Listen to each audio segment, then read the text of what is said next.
Voilà, c'est parti. Donc, bonjour tout le monde. Donc, je vais commencer par me présenter peut-être. Je m'appelle Johan, je suis le directeur de Prépa Campus. Je suis aussi jury d'admission à l'ESSEC et enseignant de stratégie à l'Université Paris-Dauphine. Aujourd'hui, c'est moi qui vais vous animer cette conférence sur les concours Access Sésame. On va parler un petit peu des deux concours des écoles, mais on va surtout faire un focus sur les matières que vous allez rencontrer lors des épreuves écrites pour Access Sésame. Et je prendrai le temps de répondre à toutes vos questions à la fin de la présentation. Donc, la présentation, elle va durer environ 30 minutes. Et ce que je vous invite à faire pendant la présentation, c'est, si vous avez des questions, de les écrire dans le chat. Et donc, à la fin, je reprendrai les questions de la discussion. Et donc, je prendrai une demi-heure pour répondre à toutes vos questions. Je précise aussi que donc, la conférence est enregistrée et que je vous enverrai les slides que je vais vous présenter aujourd'hui et donc la présentation. Donc, vous n'avez pas besoin de tout prendre en note. Vous recevrez tout demain dans la journée. J'enverrai tout demain en début de journée, dans la matinée. Donc, je vous remercie d'être là un dimanche et on va débuter tout de suite. OK. Donc, du coup, ça va être un petit peu le sommaire de la présentation d'aujourd'hui. Je vous propose qu'on commence directement avec un focus sur les concours et notamment sur les concours Access Sésame. Donc, la première chose à savoir sur le concours Access, c'est que ça va être le 11 avril pour les écrits et pour le concours Sésame, ça va être le 15 avril. Ce qui vous laisse à peu près 5 mois pour vous préparer jusqu'au concours. Dans le concours Access, on a trois écoles, l'IESEG, l'ESCA et l'ESDES, et c'est que des programmes en 5 ans en fait qu'on retrouve dans ces écoles. Les programmes en 5 ans, c'est des programmes donc grande école, c'est ce qu'ils appellent les programmes grande école. Alors au concours Sésame, vous allez avoir une quinzaine d'écoles avec des programmes grande école et des programmes BBA. Les programmes BBA, c'est des programmes qui sont en 4 ans.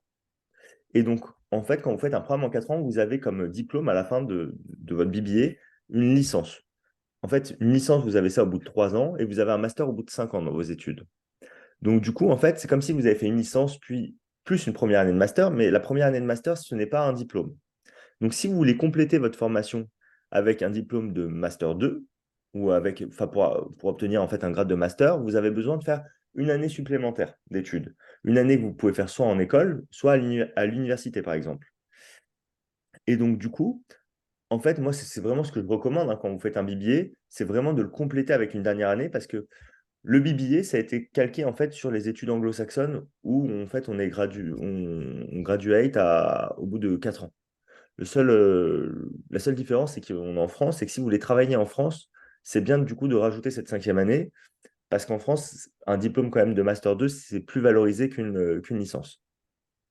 Donc voilà, je pense que c'est une chose qu'il faut avoir en tête. Et donc, du coup, il n'y a pas une chose qui est mieux entre un BBA et un programme grande école, parce que en fait, vous avez des BBA qui vont être bien meilleurs que certains programmes grande école, et vice-versa, du coup. Ça dépendra en fait de l'école. Mais ce qui compte, voilà, si vous faites un BBA, je pense, si vous voulez vraiment maximiser la valeur de votre diplôme, c'est bien de rajouter une cinquième année, chose qui n'est pas nécessaire quand vous faites un programme grande école, puisque vous êtes déjà parti sur 5 ans, vous avez déjà un grade de master 2 à la fin de vos études. Alors, je reviens sur le concours Access. Donc, vous avez trois écoles qui proposent donc des diplômes de type programme grande école, donc en 5 ans. Et lors du concours, vous avez trois épreuves écrites. L'anglais, la synthèse de documents, la partie raisonnement logique et mathématique. Donc, moi, au sein de Prépa Campus, j'enseigne la partie raisonnement logique et mathématique. On va revenir dessus après. Euh, et on va aussi revenir d'ailleurs sur les programmes de l'anglais et de la synthèse. Euh, il y a une nouveauté sur les concours Access dont je peux vous parler, c'est que depuis cette année, donc c'est la première année qu'on a cette nouveauté, les étudiants qui ont comment dire, qui ont des très bonnes notes peuvent faire partie ce qu'on appelle les grands admissibles.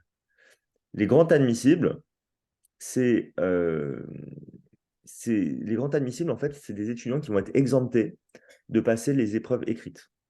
Malheureusement, ils le seront que quelques jours en fait avant le concours. Donc je m'explique. Imaginons que vous êtes dans un lycée, vous avez 17,5 de moyenne. Vous décidez de préparer le concours Access, vous postulez, vous mettez votre dossier sur Parcoursup et en fait fin mars quand Parcoursup ça va fermer, on va étudier Access, enfin comment dire, Oui, ça, Access va étudier votre dossier en fait. Ils vont étudier votre dossier et ils vont se dire, OK, ça, c'est un des meilleurs dossiers qu'on a. Donc, on le fait passer dans la case des grandes admissibles. Donc, du coup, vous allez recevoir un mail une dizaine de jours avant les écrits qui vous dira, vous n'avez pas besoin de passer les épreuves écrites, vous êtes directement admissible aux oraux. Ça veut dire qu'il faut quand même passer les oraux dans les écoles pour être admis, mais vous passez automatiquement la barre des écrits. Donc ça peut être une très bonne nouvelle. Malheureusement, du coup, vous êtes quand même obligé de préparer le concours parce que, en fait, vous ne savez pas si vous serez grand admissible ou pas. Donc ça, c'est pour Access. Pour Sésame, du coup, comme je vous ai dit, il y a 15 écoles, mais il y a 18 programmes. Parce que certaines écoles ont plusieurs programmes. Certaines écoles ont des programmes en 4 ans, des BBA, et des programmes en 5 ans. Tous les programmes en 5 ans ne s'appellent pas programme grande école, d'ailleurs, je peux le préciser. En fait, une école, elle a le droit d'avoir un seul programme grande école. Et donc parfois, par exemple, c'est le cas de Neoma, leur programme grande école, il est réservé aux étudiants qui passent par la case prépa. Et donc, du coup, ils proposent quand même sur Sésame un programme en 5 ans qui ne s'appelle pas programme grande école, mais qui donne bien un grade de Master 2 et qui est bien un programme de 5 ans. Et ils proposent aussi un BBA en 4 ans. Vous allez avoir 6 épreuves écrites, donc les langues, l'analyse documentaire, les enjeux contemporains, mathématiques, français, compétences digitales. Donc moi, au sein de la prépa, je donne des cours de mathématiques, français, compétences digitales. Et on ne fait pas d'ailleurs les cours de LV2, parce qu'il y a une dizaine de LV2 en fait au concours Sésame, et chacun a une LV2 différente. Et souvent d'ailleurs, ce n'est pas du tout les plus gros coefficients, la LV2. Euh, L'anglais, donc ça fait partie des... L'anglais, vous êtes obligé de l'avoir. Et en fait, si vous êtes bilingue, si par exemple, je ne sais pas, moi, vous êtes franco-espagnol, vous avez la possibilité de dire que l'espagnol, vous voulez le passer en LV1 et l'anglais en LV2. Vous êtes obligé de garder l'anglais, mais vous pouvez changer votre LV1, entre guillemets. Et en fait, ça vous permet d'avoir un plus gros coefficient sur la langue dans laquelle vous êtes bilingue. Et, euh, et donc, nouveauté voilà, sur le concours Sésame, il y a une nouveauté aussi, c'est qu'avant, en fait, on avait bien les langues, l'analyse documentaire et les enjeux contemporains, mais on avait une épreuve qui s'appelait raisonnement et compétences, pardon. Et la partie raisonnement et compétences, elle était divisée en 3 sous-parties, la logique générale, la partie aptitude numérique et la partie aptitude verbale. Les aptitudes numériques, c'était les mathématiques. C'est exactement le même programme. La seule chose, c'est qu'ils ont séparé les matières. Et il y a plus de questions de mathématiques maintenant qu'il y avait de questions d'aptitude numérique à l'époque. Avant, il y avait 15 questions, on est passé à 20 questions. Les aptitudes verbales, c'était carrément la partie français. C'était complètement la même chose, sauf qu'avant, il n'y avait que 15 questions de français, maintenant, il y en a 40. Et la logique générale, ça a été enlevé et ça a été remplacé par les compétences digitales. Et donc, on en reparlera un petit peu plus tard. J'en profite aussi pour avant de commencer sur les matières, vous montrer les classements des écoles. Ça, c'est les classements de l'année dernière. Ça correspondait, je crois que le premier, c'est le classement du Figaro et le deuxième classement de l'étudiant. C'est pour les écoles post-bac. Ce n'est pas un classement qui prend en compte que les écoles d'Accès et Sésame. Ça prend en compte toutes les écoles. Euh, donc, on voit bien en fait que les meilleures écoles en 5 ans, c'est tous des écoles d'Accès et de Sésame. L'IESEG, l'UM Normandie, l'ESCA, le MLV pour les écoles en 5 ans. Sachant que moi, je mettrais pas beaucoup d'écart entre. Enfin, il y a un écart en fait entre l'IESEG et l'EM Normandie et l'ESCA. Et il y a un écart très très faible entre l'ESCA et l'EM Normandie. C'est-à-dire qu'on peut les intervertir. Et le MLV, c'est un petit peu derrière, mais c'est très bien aussi. Enfin, c'est bien. Et pour les BBA, on a donc l'ESSEC, Neoma, l'EM Lyon, Excelia. Je ne suis pas hyper d'accord avec ce classement. Les classements, ils ont toujours des limites, hein, je tiens à préciser. Mais par exemple, on a un BBA qui est le BBA de l'EDEC Lille, qui n'est pas dans ce classement-là, et qui est, selon moi, un des meilleurs BBA de France. Donc, du coup, c'est mieux que le BBA d'Excelia, par exemple. Il n'y a pas de doute. Et ça va être dans la catégorie du BBA de Neoma ou du BBA de l'EM Lyon. Ce que montrent pas trop aussi les classements, c'est qu'il y a des écoles qui montent plus que d'autres. Notamment le M Lyon, le BBA, il est très jeune, hein, ça fait 4-5 ans qu'il existe, et il a fait que monter dans les classements depuis 4-5 ans. Donc, si vous décidez de rentrer à l'EM Lyon pour faire le programme BBA, il y a de très grandes chances que quand vous sortez de l'école, le programme soit vraiment considéré comme un des programmes les plus solides. Enfin, c'est déjà le cas, hein. On considère déjà que c'est un programme post-bac très solide, mais il aura peut-être encore pris du galon et de la valeur à la fin de vos études. Euh, L'ESSEC est considéré comme le meilleur BBA de France. Je pense qu'il n'y a aucun débat là-dessus. Et un étudiant qui a le choix entre le BBA de l'ESSEC et l'IESEG, il peut vraiment hésiter. Pour moi, il n'y a pas un des programmes qui est vraiment mieux que l'autre. C'est juste, ça va dépendre un petit peu de votre profil. et de ce que vous voulez faire dans vos études. En fait, quand vous faites un programme BBA, vous allez beaucoup plus vite rentrer dans la partie pratique. Vous allez tout de suite, du coup, il y a une année de moins, donc il y a moins de théorie, et vous allez tout de suite rentrer dans les matières managériales. Plus vite vous allez partir en échange, et plus vite vous allez avoir des stages. Alors que si vous faites un programme en 5 ans, vous allez avoir un peu plus de cours théoriques au début, vous allez pouvoir vraiment approfondir la théorie et après, vous allez vraiment rentrer dans la matière de management et vous spécialiser. Mais quand on fait un programme en 5 ans, on prend plus de temps pour faire des mathématiques un peu plus approfondies, pour faire un peu de sociologie, etc. Ok. Donc, du coup, une fois qu'on a bien compris que voilà, les gros programmes, les meilleurs programmes post-bac, en fait, ils sont sur les concours. Et oui, il y a une autre chose à savoir aussi, c'est que tous les programmes ne se valent pas. Quand vous avez 15 écoles au concours Sésame, les 15 n'ont pas du tout le même niveau. Avoir une école au concours Sésame, c'est très facile. Franchement, c'est pas compliqué. Avoir une bonne école, c'est ça le challenge qu'il faut relever. Donc, il ne faut pas se contenter d'avoir une école, il faut avoir la meilleure école possible. OK? Et peut-être je peux faire encore une petite précision aussi, peut-être qui peut vous intéresser quand même sur les écoles, avant de continuer. C'est que une année d'études, quand vous êtes en école post-bac, ça va coûter en moyenne entre 10 et 12 000 euros. OK? Le programme de l'ESSEC, il est à 15 000 euros l'année, c'est le plus cher. Mais sinon, c'est plutôt entre 10 et 12 000 euros que ça va vous coûter pour l'année. Si vous faites un programme en 4 ans, et bah, du coup, ça va être entre 40 et 50 000 et 60 000 si c'est l'ESSEC. Et si vous faites un programme en 5 ans, bah, du coup, ça peut aller monter à 60 000 euros. Et donc, pour financer ça, il y a plusieurs moyens. La première chose, c'est bon, le prêt étudiant qui vous est accordé automatiquement. Vous pouvez avoir des bourses aussi. Et en fait, la troisième chose, et ça c'est vraiment quelque chose que je vous recommande, c'est de faire de l'alternance. Quand vous faites de l'alternance, d'un point de vue financier, d'un point de vue carrière, c'est très bon. Parce que en général, vous pouvez faire 2 ans d'alternance. Donc quand vous faites 2 ans d'alternance, l'entreprise dans laquelle vous allez va vous payer vos 2 années d'études. Donc vous allez économiser 2 fois 12 000 euros, par exemple. Déjà. Ensuite, vous allez être payé pendant que vous travaillez et vous allez être payé pendant que vous étudiez. Donc pendant 2 ans, vous touchez un salaire. Donc moi, il y a maintenant assez longtemps quand même, quand je suis passé par l'ESSEC, j'avais fait une alternance pendant 2 ans. Ils m'avaient payé mes 2 années, les 2 années de mon programme à l'ESSEC. Donc moi, j'étais en programme grande école. J'étais payé 1 600 euros par mois quand j'étais en alternance, quand j'étais en cours et quand j'étais en entreprise. Et donc moi, j'ai fait à l'époque mon alternance chez Hewlett Packard Enterprise. Il y avait 2 autres alternants avec moi qui venaient de l'ESSEC, du BBA de l'ESSEC. Ils avaient exactement les mêmes conditions que moi, c'est-à-dire on leur avait payé leurs études et ils étaient payés aussi 1 600 euros par mois. Donc quand vous avez 20 ans ou 21 ans, que vous gagnez 1 600 euros par mois, c'est largement suffisant pour faire tout ce que vous voulez, pour vous loger et pour vivre. Et en plus, du coup, ça vous rembourse 2 années d'études, ce qui est quand même un super avantage. Donc voilà, je finis sur l'alternance et je commence à rentrer dans les matières des concours. Du coup, au concours Sésame et au concours Access, vous allez avoir des langues, de l'anglais et une LV2 pour Sésame et juste de l'anglais pour Access. Au concours Access, l'épreuve d'anglais, elle dure 1 heure et vous allez avoir 50 questions avec 4 propositions A, B, C, D. À chaque fois, il faudra dire si c'est vrai ou faux. Donc en fait, c'est pas vraiment 50 questions selon moi, c'est plutôt 200 questions. Parce que c'est pour 50, enfin pour 4 propositions, pour 50 questions, vous devez dire vrai ou faux. Donc il y a 200 vrai ou faux. Et il y a 25 questions au format QCM, A, B, C, D, il faut choisir la bonne réponse. Du coup, en fait, en 1 heure, c'est très très court. Vous n'avez pas la possibilité de revenir en arrière aussi sur les questions. Et donc, il faut vraiment être capable de, d'aller vite, en fait. Vous n'avez pas vraiment le temps de réfléchir. Donc, il faut être vraiment rodé au moment où vous faites vos questions sur Access.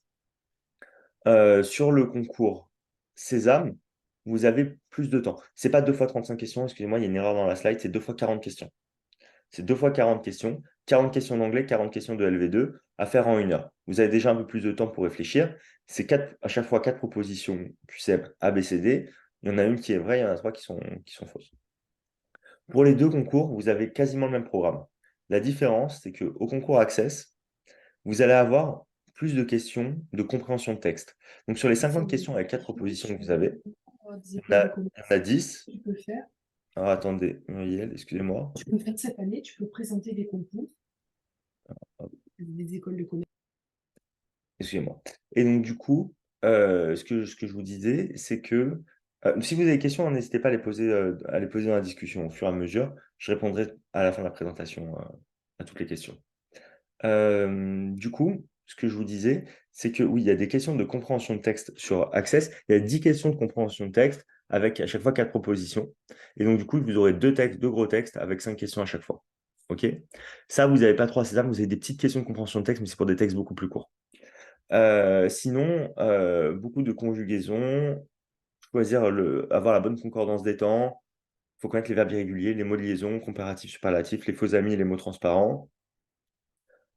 Les accords de nombre, indicateurs de temps, etc. En fait, là, tout ce que je suis en train de vous expliquer, c'est le programme que nous, on suit quand on fait nos cours quand on fait nos cours d'anglais avec les étudiants de la prépa. Et en fait, une autre petite différence, c'est que vous avez un peu de questions de culture anglaise euh, au concours Sésame. Et on peut vous demander, par exemple, qui est le Premier ministre de tel pays qui est lié à l'Angleterre, du Commonwealth, ce genre de choses. OK? Ou s'il y a des actualités importantes dans le monde anglo-saxon, bah, vous pouvez avoir des questions dessus aussi un petit peu. Donc ça aussi, pareil, on en parle un petit peu pendant nos cours, évidemment. Ensuite, vous avez l'épreuve de synthèse de documents pour Sésame et l'épreuve pour Access, pardon, et l'épreuve d'analyse documentaire pour Sésame. Alors, je les ai rassemblés ensemble, en fait, parce que il y a vraiment des points communs entre ces deux épreuves, même si elles sont quand même différentes à la fin. Donc, le point commun, c'est que, en fait, pour le concours Access et pour le concours Sésame, pour ces épreuves-là, on va vous donner un gros corpus de documents qui fait entre 10 et 15 documents pour Access, souvent c'est une douzaine, et qui fait entre 15 et 25 documents pour Sésame. Souvent, ça fait à peu près une vingtaine de pages pour Access, environ 25 pages pour Sésame. OK? Tous les documents vont être sur le même thème. OK? Et c'est en ça que les corpus ils se ressemblent énormément. C'est qu'en fait, on vous rassemble pas mal de documents sur un seul thème, et ensuite, vous avez votre exercice. Donc, la différence entre les deux corpus de documents, à part la taille qui est un tout petit peu plus grande pour Sésame, c'est qu'au concours Access, vous avez vraiment aucune information supplémentaire sur les textes. OK? Vous avez les textes avec leur numéro et c'est tout. Et vous avez une seule consigne, écrire une synthèse de 350 mots. 350 mots plus ou moins 10%, c'est-à-dire entre 315 et 385 mots. Ça fait même pas une page écrite à la main. Donc, en fait, si vous voulez, vous avez 3 heures pour faire ça, ce qui est correct. Et donc, les étapes vraiment importantes de la synthèse, c'est être capable de rapidement lire les documents et de faire une bonne prise de notes dessus. D'identifier les idées majeures, les points de tension pour pouvoir créer votre plan ensuite. Vous faites votre plan et dans votre plan, vous utilisez des exemples qui sont tirés du texte. Il est interdit de faire référence au texte. Vous ne pouvez pas dire, par exemple, comme on voit dans le corpus de documents ou comme on voit dans le document 2, vous n'avez pas le droit de le faire ça. OK? Mais par contre, vous avez le droit de ressortir des exemples et vous allez voir qu'il y a une hiérarchie dans les documents. Certains documents, vous allez les réutiliser plusieurs fois, d'autres, vous n'allez pas du tout les utiliser. OK? Quand vous faites votre synthèse aussi, il faut qu'il y ait une introduction. C'est bien d'avoir une problématique. Vous n'êtes pas obligé d'annoncer vos parties. Et ensuite, vous faites vos parties. À chaque fois, il faut que pour chaque idée, vous ayez un exemple qui est tiré du texte. Donc, il faut être vraiment très, très efficace. Et une sous-partie, en fait, une partie, disons que vous la divisez en deux ou trois sous-parties. Une sous-partie, c'est 2 lignes, hein. C'est vraiment une idée, un exemple. Et après, voilà, faut que ça avance. Comment dire, faut qu'il y ait une logique en fait dans votre narratif. Donc, il faut que votre plan soit vraiment bien fait. Quand vous faites votre conclusion, c'est bien de répondre à la problématique et de faire une petite ouverture, encore une fois en utilisant des informations du corpus de documents. Ensuite, la partie rédaction est importante. Il ne faut pas faire trop de fautes d'orthographe parce que vous allez être aussi jugé sur l'orthographe. Euh, donc voilà, faut essayer de faire le minimum de fautes possible. Pour la synthèse de documents, pour l'analyse documentaire pardon, de Sésame, ça va être différent. Donc, vous allez avoir votre corpus de documents. En plus du corpus de documents, vous allez avoir un sommaire et il va être divisé aussi en grandes parties. Il y aura des parties en fait. Donc, du coup, les documents seront un peu plus organisés que pour le concours Access. Vous allez avoir 3 types de questions. Des questions de repérage, des questions d'analyse, des questions de synthèse. Mais vous allez avoir que 2 heures, ce qui est très très court pour un corpus de documents qui fait au moins 25 pages. Donc, la meilleure chose à faire, c'est d'abord lire le sommaire pour voir de quoi vont parler les textes. En plus, derrière, vous devez lire les questions et peut-être directement, vous pouvez vous dire, bah, en fait, je vais peut-être trouver la réponse à la question 1 et à la question 3 dans le document 2 et dans le document 5, etc. Déjà, essayez de voir en fait où vous allez trouver vos réponses. Juste en lisant le sommaire, ça peut vous aider.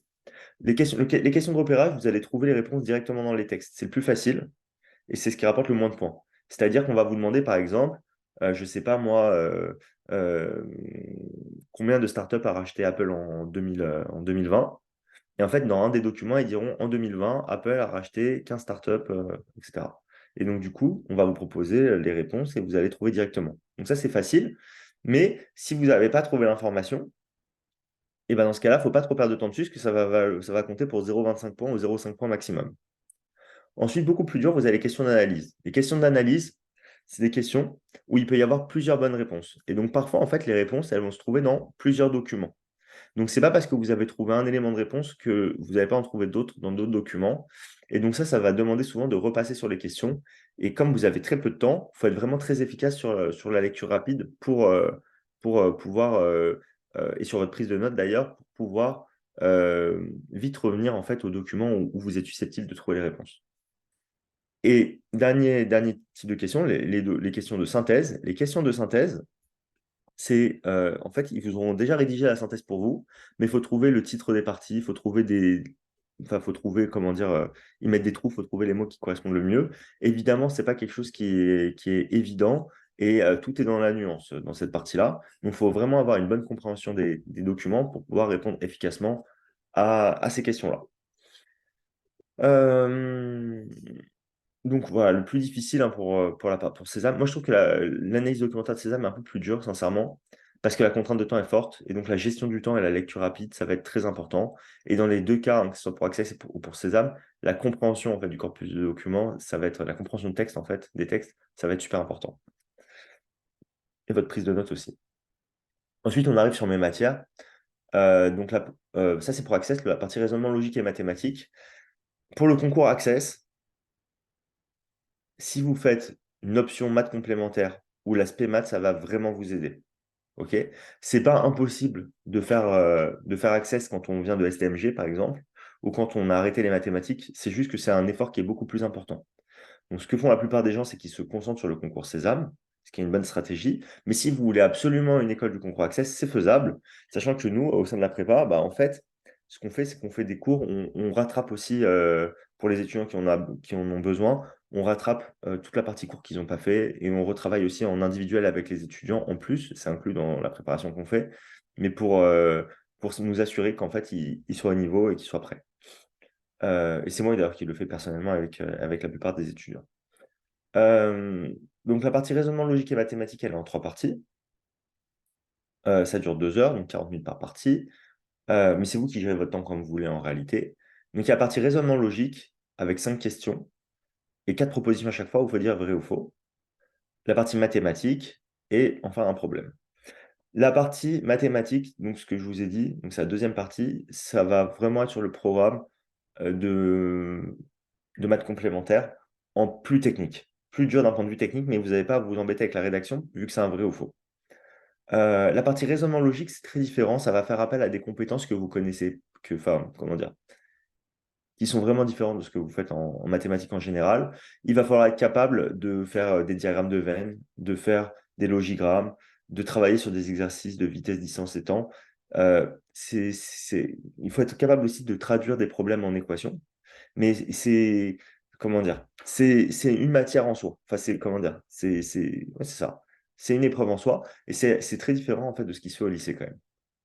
Et la partie problème, cette dernière partie, en fait, pour la partie problème, on va reprendre des outils mathématiques que vous êtes censés connaître et ils vont ajouter des concepts économiques ou mathématiques ou financiers que vous ne connaissez pas qui vont vous expliquer au moment du problème.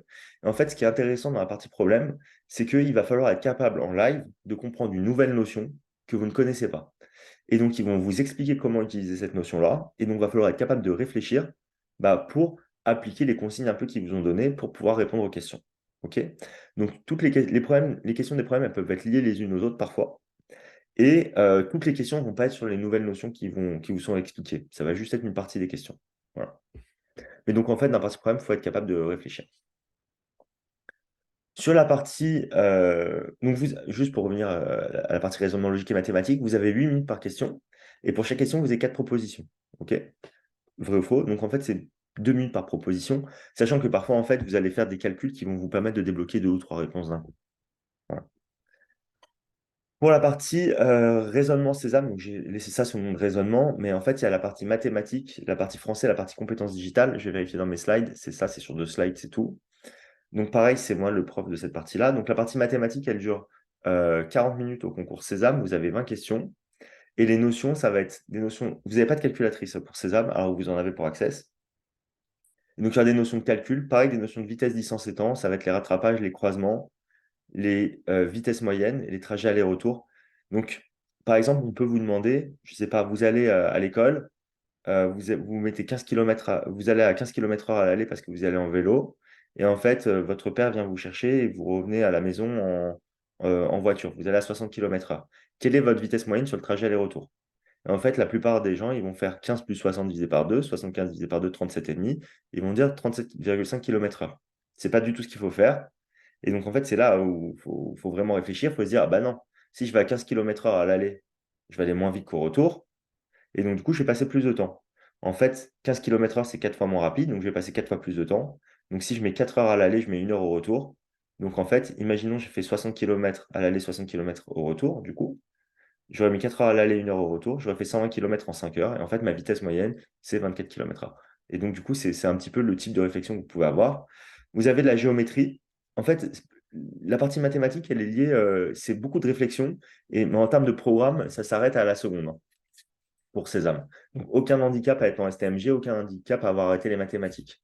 Donc, pareil, il y a de la géométrie, il y a des probabilités et il y a des exercices avec des taux d'intérêt aussi, notamment. Pour la partie français, compétences digitales, donc français, c'est 2 parties distinctes en fait, hein. Je les ai rassemblées, mais elles sont distinctes. Français, vous avez 40 questions à faire en 30 minutes. Compétences digitales, 20 questions en 20 minutes. Pour les compétences digitales, c'est le même programme enfin, c'est un programme qui est similaire à ce que vous faites pour la certification PIX au lycée. OK? Donc, c'est divisé en 5 parties, information et données, communication et collaboration, etc. Et il faut aussi avoir des notions de base d'algorithmique, être capable de savoir lire un algorithme, savoir ce que c'est une fonction, comment on l'utilise, etc. Ça, c'est pas très compliqué, mais ça se travaille. Pour le français, donc vous avez des questions de grammaire, d'orthographe, de conjugaison, etc. Et en fait, il faut aussi connaître les courants littéraires, les auteurs marquants. C'est un peu ce qui est lié au bac français, hein. Les principales œuvres des auteurs marquants et aussi des principaux courants littéraires. Et il faut aussi être à l'aise sur les expressions de la langue française, les locutions latines, les proverbes, les figures de style. Ok. Donc, il n'y a pas que de l'orthographe, il y a aussi vraiment du pur, enfin, de la langue, en fait. Ok. Et enfin, vous avez les enjeux contemporains. Les enjeux contemporains, c'est surtout pour le concours Sésame. Au concours Access, vous avez une épreuve de culture générale au moment des entretiens pour l'ESCA, qui est écrite, hein, l'épreuve. Donc, quand ils vous convoquent aux entretiens à l'ESCA, au concours Access, donc dans l'école, ils vous font passer des oraux, des épreuves orales, mais ils vous font aussi passer un test écrit de 30 minutes de culture générale, qui va reprendre les actualités, pareil, de l'année passée, et un petit peu de notions de culture G. Et donc, en fait, pour le concours Sésame, c'est juste les actualités. OK?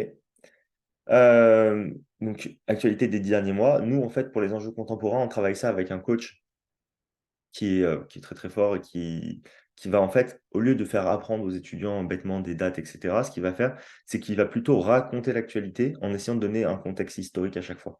Donc par exemple, s'il va parler du conflit israélo-palestinien actuellement, parce qu'on va sûrement avoir des questions dessus, très probablement avoir des questions dessus cette année, au lieu de juste dire qui a fait quoi, donner des dates, etc., il va essayer de vous raconter en fait quelle est l'origine du conflit, quelles sont les différentes parties prenantes, quels sont les points de tension et comment on en est arrivé à la situation actuelle. Et donc, du coup, ça rend les cours super intéressants. Et en plus de ça, on donne des fiches aux étudiants avec des rappels au niveau des dates, avec des points comment dire, de culture générale qui sont importants et qu'ils doivent connaître pour les épreuves.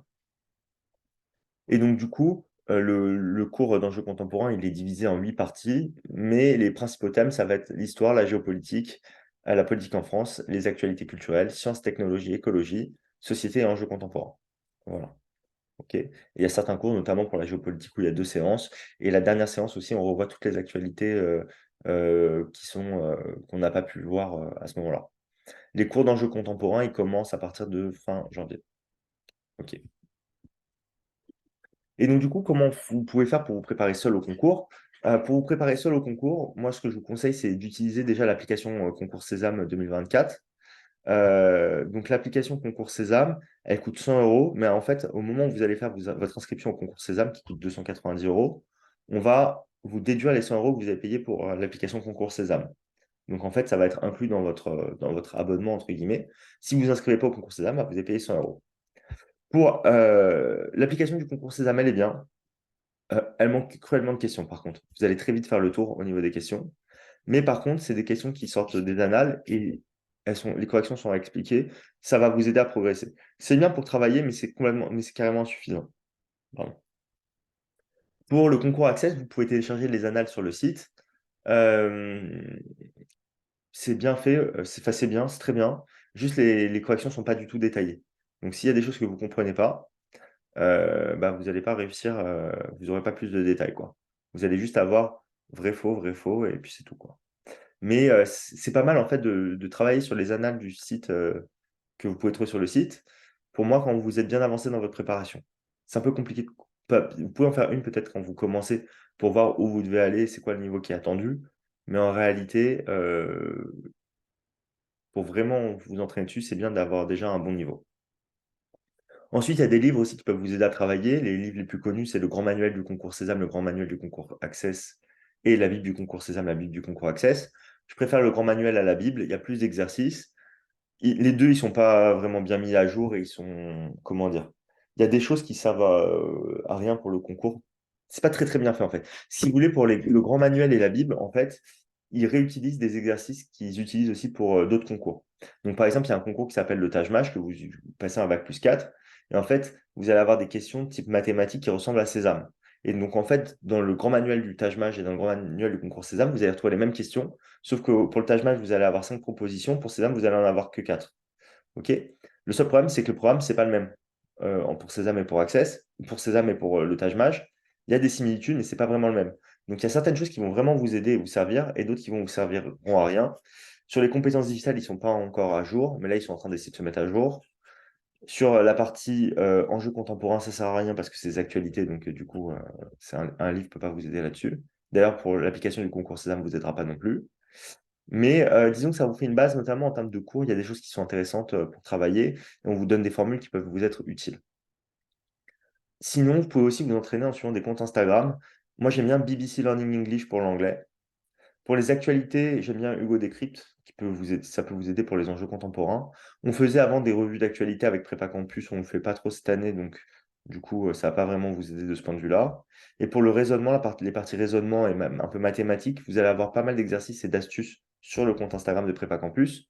Et sinon, j'aime bien moi Ed Academy. Bon, ils ont un compte Instagram, c'est pas le compte Instagram qui est vraiment intéressant, c'est leur chaîne YouTube.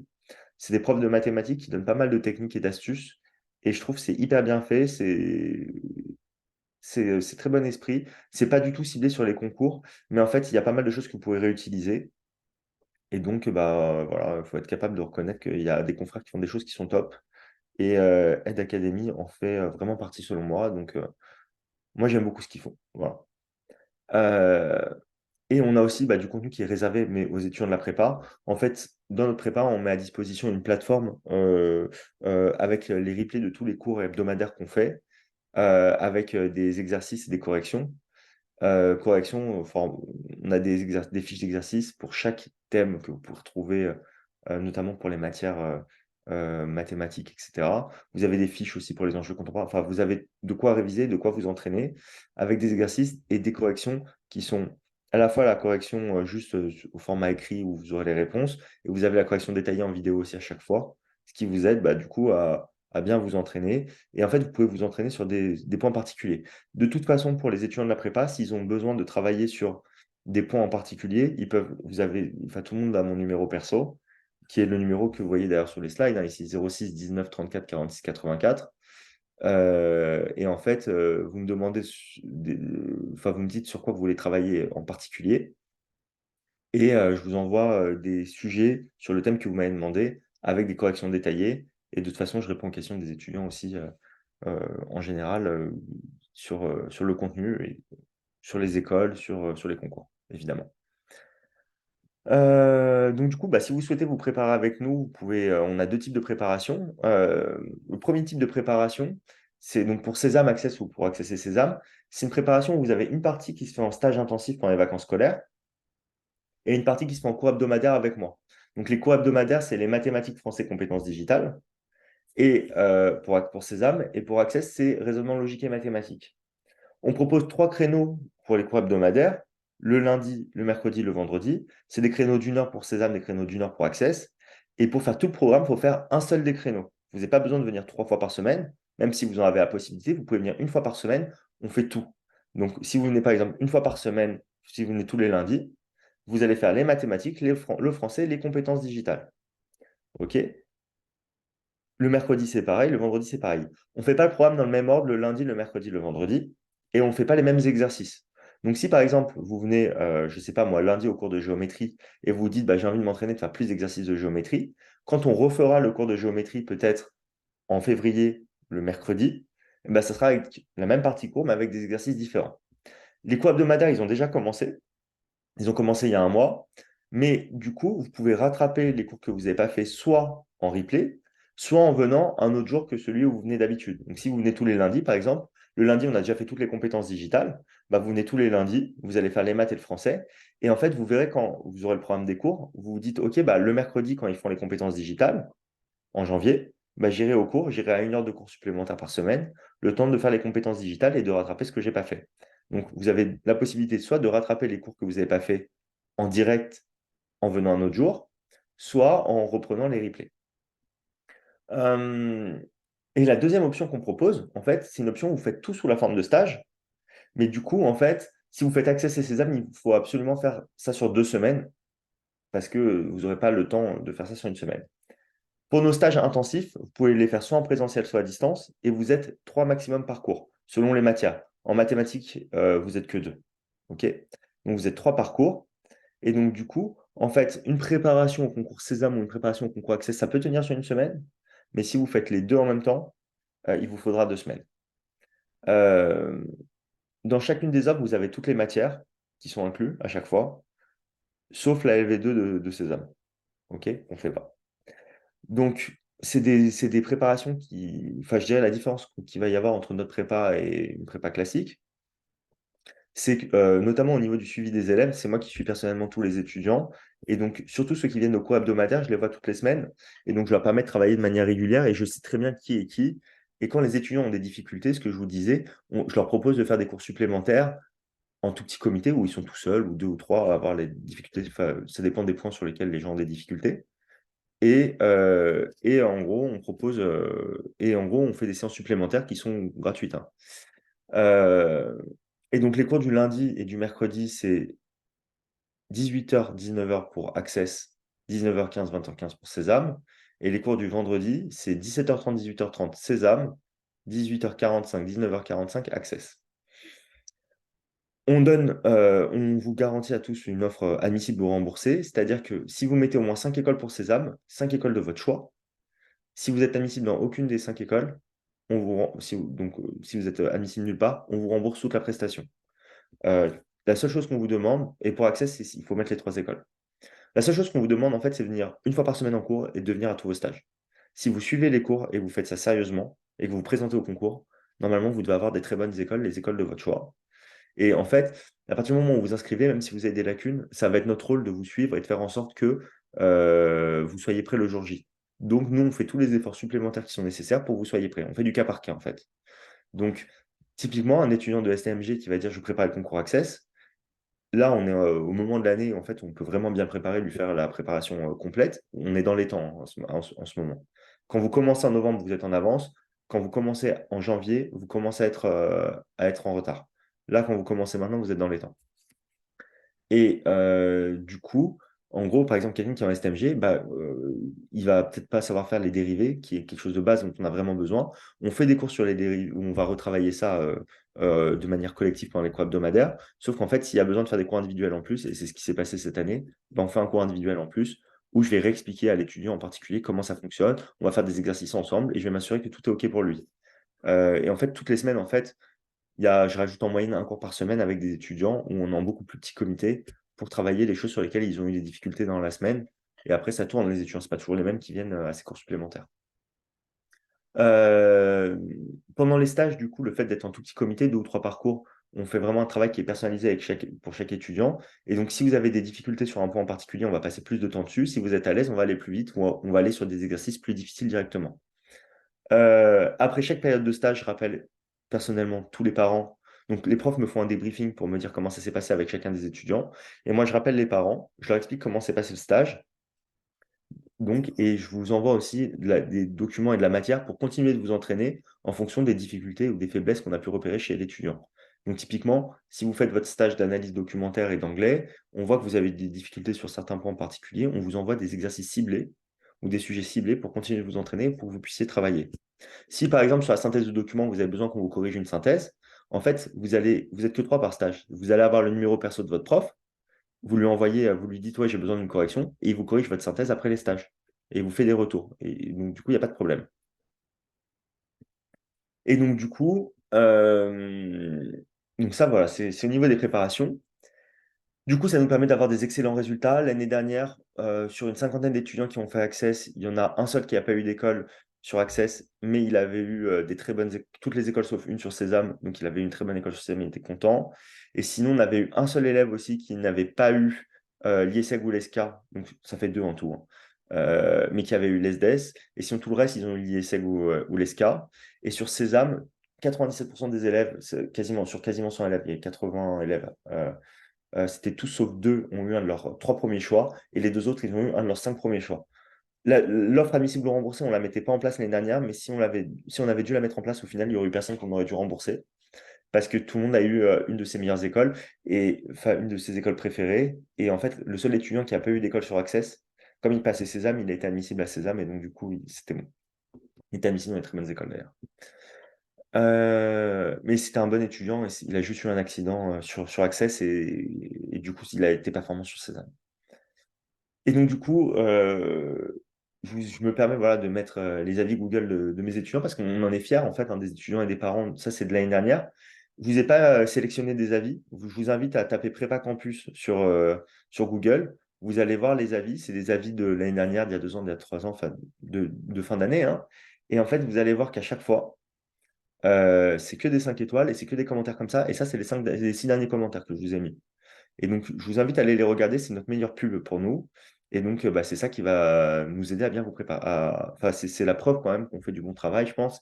Et bon, en fait, on est fiers de pouvoir vous montrer ça. Je tiens à vous dire aussi une dernière chose, c'est que pour tous les étudiants de la prépa, on organise un cours gratuit.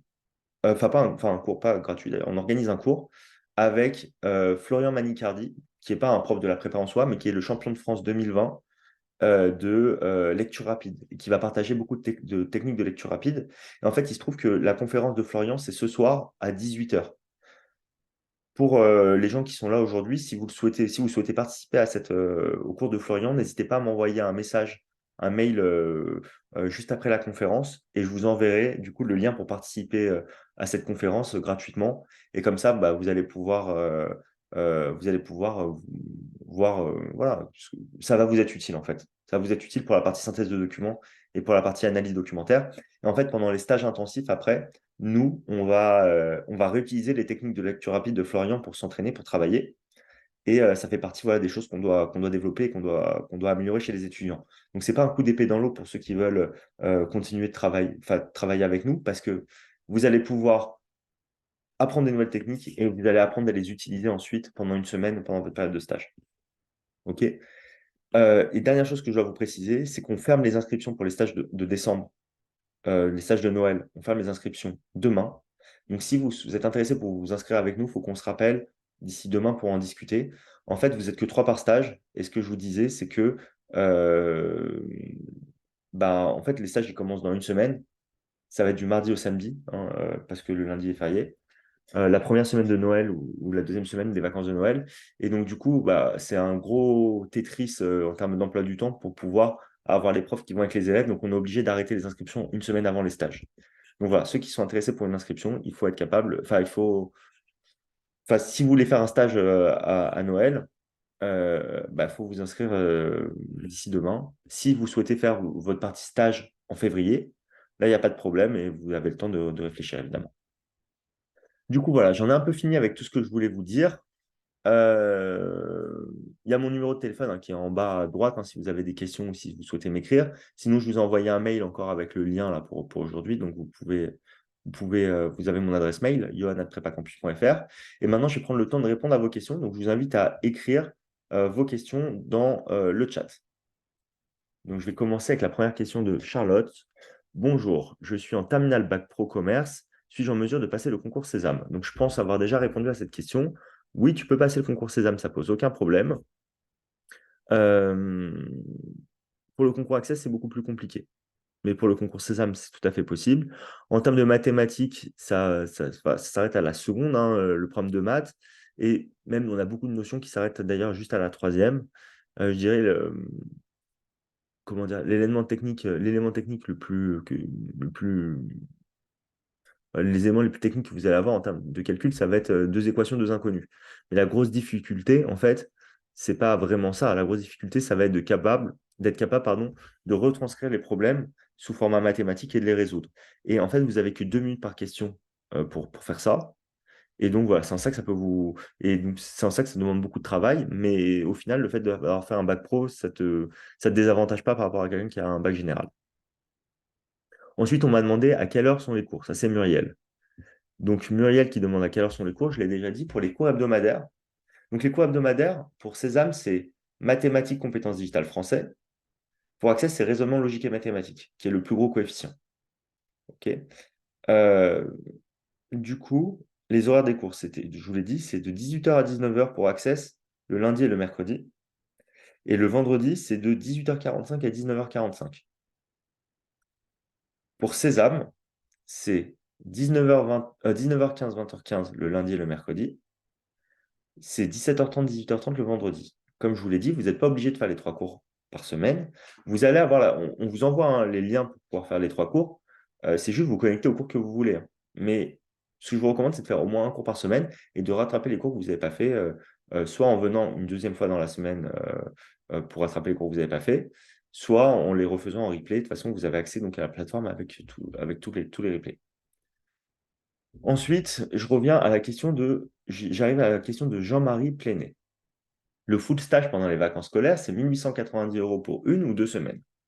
En fait, quand vous faites le full stage, vous allez avoir le stage d'anglais, le stage d'analyse documentaire, le stage de mathématiques, le stage de français compétences digitales qui sont ensemble. En fait, chaque module de stage, c'est 2 heures par jour sur 5 jours. Donc, l'anglais, c'est 2 heures par jour, l'analyse documentaire, 2 heures par jour.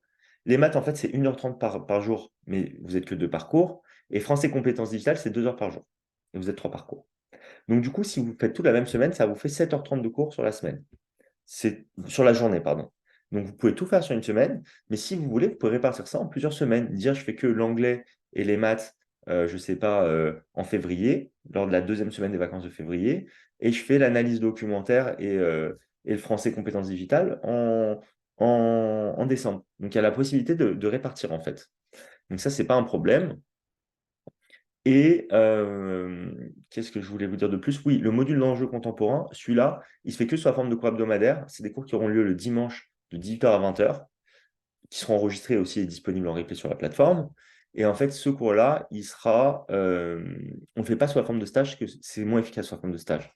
Ça fait trop d'informations pour les étudiants sur une semaine, ils saturent. Et en fait, il n'y a pas d'intérêt à le faire aussi en petit comité.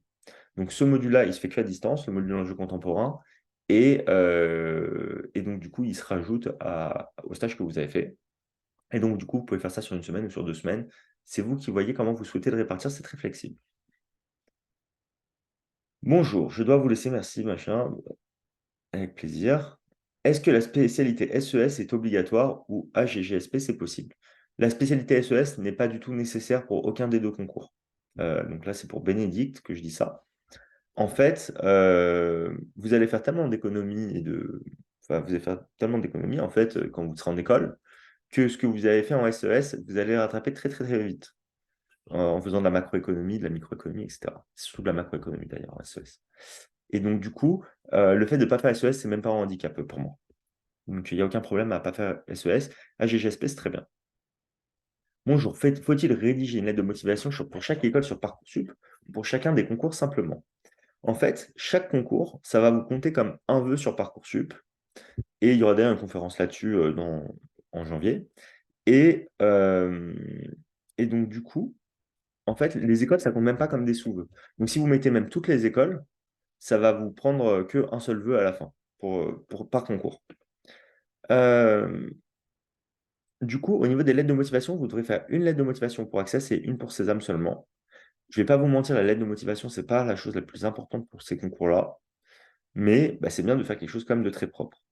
Quand on fera la conférence, si vous allez sur le site de Prépa Campus, vous verrez, il y a une conférence où on va parler de ça, de Parcoursup. Je vous donnerai à ce moment-là des exemples de lettres pour Access et pour Sésame. Pour les étudiants de la prépa, d'ailleurs, je corrige vos lettres de motivation si vous en avez besoin. Ça fait partie de ça fait partie de l'accompagnement.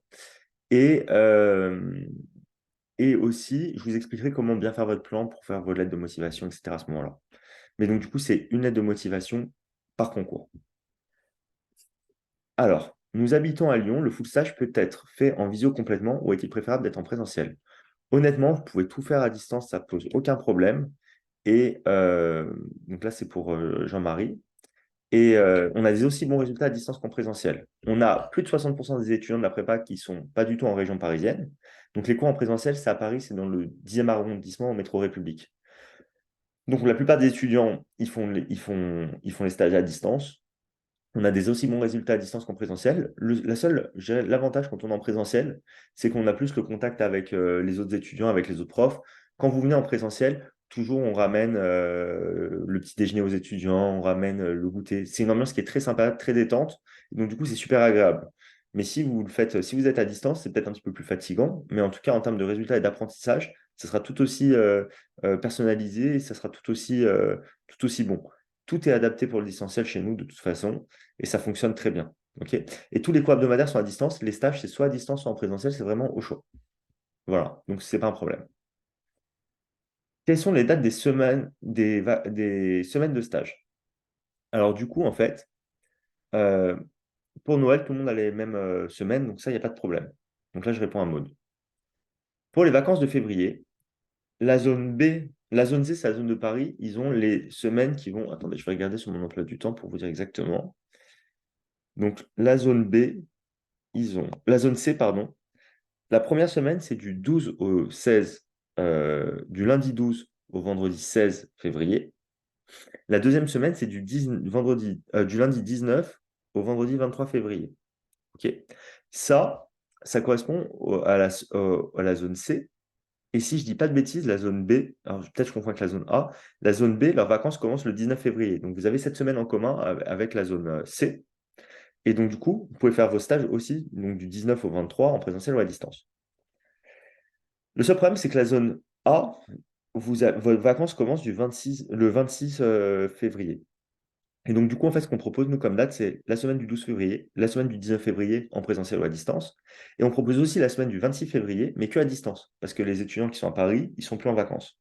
Donc, si vous êtes dans la zone A, vous avez une seule semaine en février qui est possible, c'est votre première semaine. Si vous êtes dans la zone B, les 2 semaines sont possibles pour vous. Si vous êtes dans la zone C, les 2 semaines sont possibles pour vous. C'est clair, Maud? Oui? Yes, ok, top. Est-ce que vous avez d'autres questions que je peux... Est-ce que vous avez d'autres questions?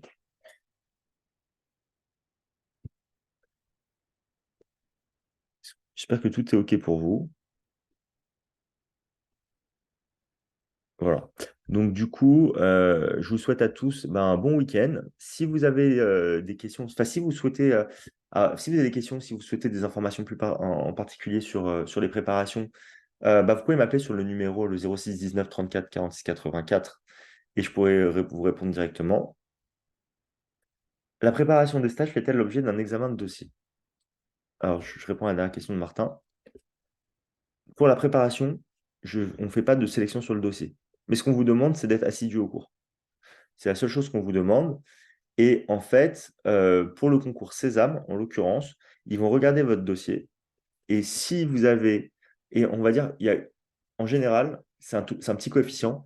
À part, je dirais, pour l'ESSEC et pour le M Lyon, où ça peut compter jusqu'à un tiers de la note. C'est 33% de la note pour le M Lyon, c'est 30% de la note pour l'ESSEC. Donc, si vous avez un mauvais dossier, c'est mort pour l'ESSEC, par exemple. Déjà, je vous le dis par avance. Enfin, c'est mort, c'est très compliqué. Si vous avez un dossier qui est correct, il faut vraiment faire un très bon concours écrit pour pouvoir être admissible à l'ESSEC. Je tiens à préciser que les préparations aux oraux, je ne vous en ai pas parlé ici parce qu'en fait, on a 100% de réussite aux oraux depuis plusieurs années et qu'en fait, on fait les préparations aux oraux juste après les écrits. C'est en supplément. C'est des cours qui sont individuels avec la plupart des profs qui sont jurys d'admission dans les écoles ou en prépa. Et c'est 120 € la séance. Vous devez faire entre 3 et 5 séances pour préparer les oraux et vous êtes quasiment sûr d'être pris. Enfin, ça fait plusieurs années qu'on a zéro échec. OK? Donc, c'est pour ça qu'il faut vraiment se concentrer sur les écrits. La difficulté, c'est d'être admissible aux oraux. Et donc, du coup, nous, on ne fait pas de sélection sur le dossier. Par contre, ce qu'on vous demande, c'est vraiment d'être assidu au cours. Et de toute façon, on vous suit. Donc, c'est-à-dire que si un étudiant ne vient pas de manière régulière, et bah, et qu'il y a un problème, bah, moi, je vais le recontacter. Je vais essayer de. Enfin, je vais en parler avec les parents, je vais en parler avec l'étudiant. On va essayer de trouver une solution pour que ça marche. OK? Mais en tout cas, comment dire? En fait, à partir du moment où vous vous inscrivez, on reste en contact ensemble pendant toute l'année pour s'assurer que tout se passe bien, que tout est bon. Et c'est surtout nous avec l'étudiant, mais on tient au courant les parents, en fait. Voilà. Et donc, du coup, voilà, c'est ce que je vous disais. Si vous souhaitez si vous souhaitez participer au cours gratuit, enfin au cours qui n'est pas censé être gratuit de ce soir, n'hésitez pas à m'envoyer un mail, je vous renverrai les informations pour vous connecter. Et si vous souhaitez vous inscrire pour les stages et donc, ou participer au cours hebdomadaire, etc., enfin vous inscrire, quoi, ou prendre des informations, vous pouvez m'appeler sur mon numéro. Si je vous pouvez m'appeler aussi aujourd'hui, parce que là, je sais qu'il y a de l'urgence en ce moment, vu que ça va fermer demain. Si je ne vous réponds pas sur le moment, je vous rappellerai dans la soirée ou en fin de journée pour discuter avec vous. Et sinon, vous pouvez m'appeler demain, évidemment. Mais comme on fait les inscriptions demain, voilà, c'est évidemment, il faut être capable de. Il faut que je sois vraiment réactif, même le dimanche cette semaine. Voilà. Donc, je vous souhaite à tous un très bon dimanche, un très bon week-end. Et si vous avez d'ailleurs des questions sur les concours des écoles, n'hésitez pas à m'appeler, que vous êtes inscrit ou pas, je renseigne toujours tout le monde. Et il y a des étudiants, je sais, qui n'ont pas les moyens de se payer une prépa. Et ben, je prends le temps quand même de les renseigner, bien évidemment, et de les conseiller si besoin. Voilà. Bonne journée à tous. Au revoir. Ok, alors Jean-Marie, je vais envoyer, enfin, du coup ça va être Magali, je vais envoyer tout de suite le lien. Comme ça, c'est bon.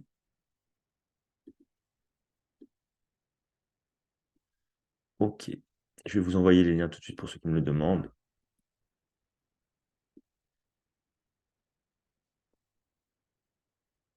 Euh, Alors Charlotte, est-ce que tu pouvez m'envoyer votre mail?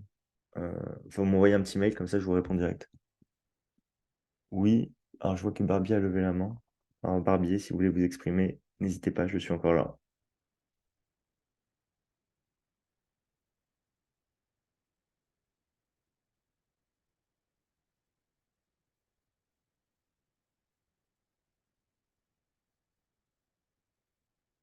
Ok. Bon, vous savez quoi, pour la conférence de soir, je vais vous mettre le lien dans la discussion ici, comme ça vous l'avez directement. Et de toute façon, je vous le renverrai par mail, pour ceux qui m'ont demandé.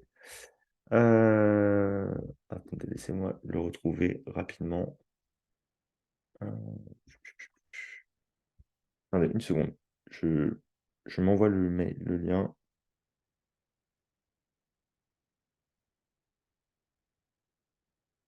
Et je vais vous le mettre dans la discussion tout de suite. Et je vous le renverrai par mail pour ceux qui m'ont demandé.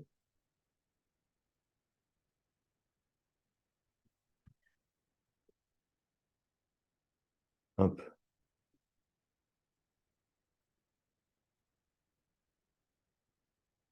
Et pour le cours de ce soir, le replay il sera disponible, mais uniquement pour les étudiants de la prépa.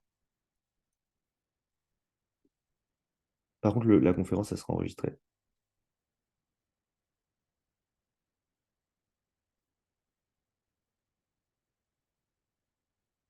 Alors, juste Charlotte, je vois votre question. En fait, le prix, c'est les prix qui sont affichés, hein. C'est-à-dire qu'il n'y a pas de. Enfin, ça dépend en fait de la formule que vous faites. Si vous faites la formule avec les cours hebdomadaires, c'est 1 790 € pour Sésame, 1 490 pour Access et 2 690 Access plus Sésame.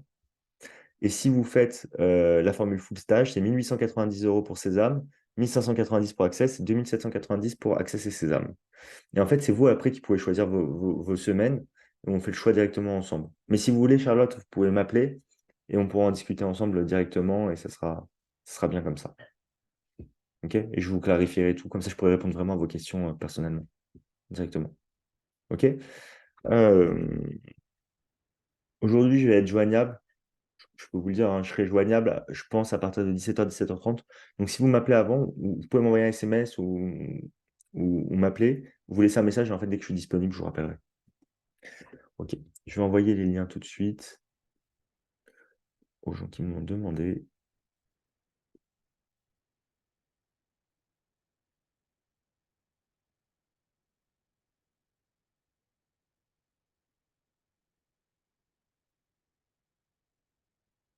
Bon dimanche tout le monde.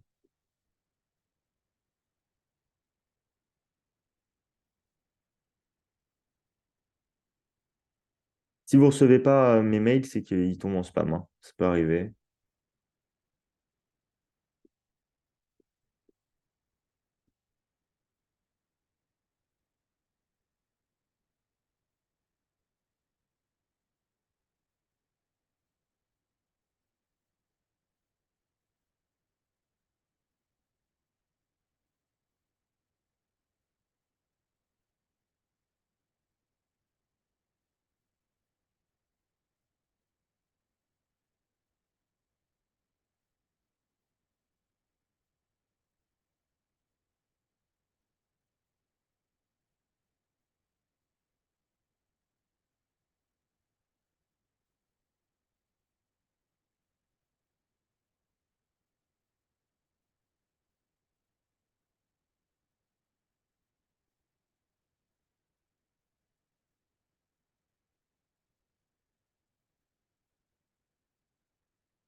Bien envoyé.